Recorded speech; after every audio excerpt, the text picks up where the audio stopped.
Ny atrikasa ataondroany dia fampafantarana ny loko sehatra rehetrarehetra voakasika an'izay sy atrasany BTP zay zany hoe miainga avy any amin'ny sepi-ofanana centre de formation dia eo ihany koa zany ireo orinasa na entreprise PME PMI zay miasa ao anatin'izay sehatry ny BTP zay. Izao fionana izao zany dia rahany rehetrarehetra miara-midinika amin'ny entiny amin'ny fomba fanatsarana an'izay fomba fiasa ao anatin'ny sehatry ny BTP zay ka ahafahany rehetrarehetra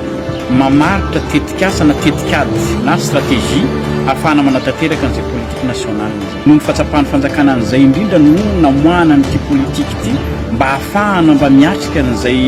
olana amin'ny fampananana asa ny tanora. Izany hoe tsy maintsy mifototra avy any amin'ny lazaiko teo hoe amélioration des qualités de formation mba hanana ny tanorantsika an'izay qualification ka ahafahany miditra tanteraka ao anatin'ny sehatry ny asa zay ihany no antoko ahafahana manatanteraka an'izay dia amin'ny alalan'ny politika io zany no ahafahana manatanteraka an'izay.